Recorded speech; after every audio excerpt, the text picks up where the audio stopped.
Farah Hannoun for MMA Junkie alongside Bellator Bantamweight champion Patchy Mik, who's here at ADXC. It's a nice surprise. Yeah. Did this start off with you trying to jump in to face Mokaev? Is this how this all started? Yes, trying to jump in, face Mokaev. It was like a couple days notice. I figured I'd fly to Dubai. I got here just a couple hours, maybe last night. And then, we made it happen. I really wanted that match, but, I understand it was only 3 days notice. I didn't expect him just to accept maybe someone as dangerous as me or anybody at that. So, he didn't take it, but they offered me Karat Akhmedov and 30-2, former one world champion, and I could not say no. I was here. Wait, how did this come on your radar in general? Were you seeing stuff on social media? Did someone bring this idea up to you? No, I actually trained in Las Vegas, and I seen that Raul Rojas got pulled from it, and I was just eager to step in. Yeah. I like, Mokaev is an exciting grappler, and, I really wanted to test myself against, he's the new generation coming up of, something special. So I really wanted to test that, and then when that didn't come to fruition, I was just set on coming here, set on competing, and, I really want to walk away with a submission, and what better not than, against Akhmedov, who is 30-2 and a former champion. Were you aware of him before they brought the name?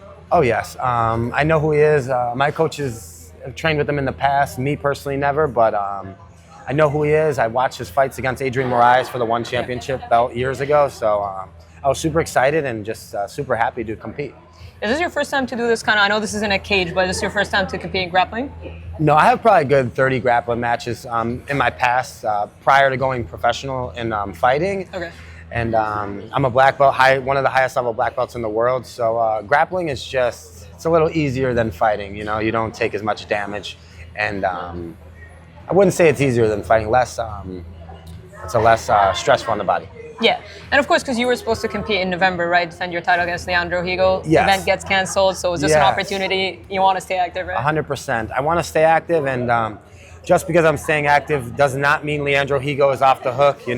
When they rebook this, he will be done in 2 rounds, and I'm hoping he's watching me this weekend. Were you told what the reason was? I mean, obviously this must have come as a big surprise to you when they tell you the event's canceled. A little bit, yes, but my manager keeps good communication with me, and I feel this fight will be rebooked early next year, and we'll see how it goes, but I'm ready for it too, and when the time comes, when he told me that, I just figured more time to get ready and more time to be prepared. Have you been given any idea of when you could compete? Because, so you're saying it's Higo, right? They told you that's the fight that's going to get rescheduled, or is there any chance it could be someone else? We'll see, I let that, with the promotion, my management. But as far as I'm concerned, the Higo fight was, I did sign for it, and, the event got canceled, and I believe that it will be me and him, stepping in for my world title, and I will be a 4-time world champion. That's the one you want, though, right? You wouldn't be happy if they came to you with someone else, or does it matter? I want them all, every one of them. I've taken out everyone in the top 5 of my division. I've fought Magomedov twice, and it doesn't matter. I seen Rufian Stotts win. I seen there's a ton of guys out there, and it doesn't matter who. It just matters when. You can send anybody, but you can't send anyone you want back. And I was going to ask you about that. Did you watch his fight, his submission over Marcus Breno, and he was calling your first fight with him a fluke? What are your comments on that? I knock a lot of people out with that knee in the gym, so 100% not a fluke. I knocked someone out right before I went and fought him. And we drilled that move backstage, 100 times. I feel he needs to tell himself something, but, he almost got starched out by Marcos Breno in the first round. He got dropped, and if you let me hit you like that, chances are he'll be 0-2 against me, and I don't know if he'll like me for the rest of his life, Because you've gone through a rematch in your last one, so is it hard to get up for something like that? Like, it's hard to top that first fight with Stotts, right? So would it be hard to get up for a rematch, or does that not matter to you? No, I think Maga poses different problems than Stotts. He's a much better grappler, much more dangerous grappler, should I say. I feel he did a good camp getting ready at Habib's gym for me the second fight. He was just a little more prepared, and we had a great fight, a great war. But just because he did well in a rematch, I think that gives Stotts hope. And, who knows? He might get knocked out even quicker, or he might get tapped out even quicker. So I'm getting ready, and I'm getting better. And I'm only a lot younger than him, that is. So we'll see how it goes. I wanted to wrap up with one final thing. I'm not sure if you've heard Don Davis's comments about the Bellator brand. He was talking about how it's probably just going to be PFL next year. That's what he kind of alluded to. Wanted to get your reaction to that, obviously, as a Bellator bantamweight champion, a long-time fighter for them. Yeah, you know, I'm going to be a 4-time world champion, and you know, as long as I keep getting these big fights, like there's humongous names over there in PFL that I personally like.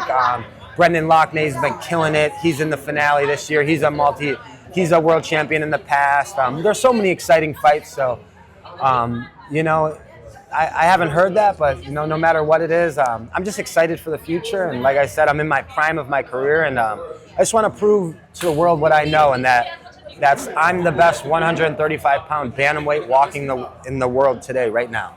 20-1, 15 finishes.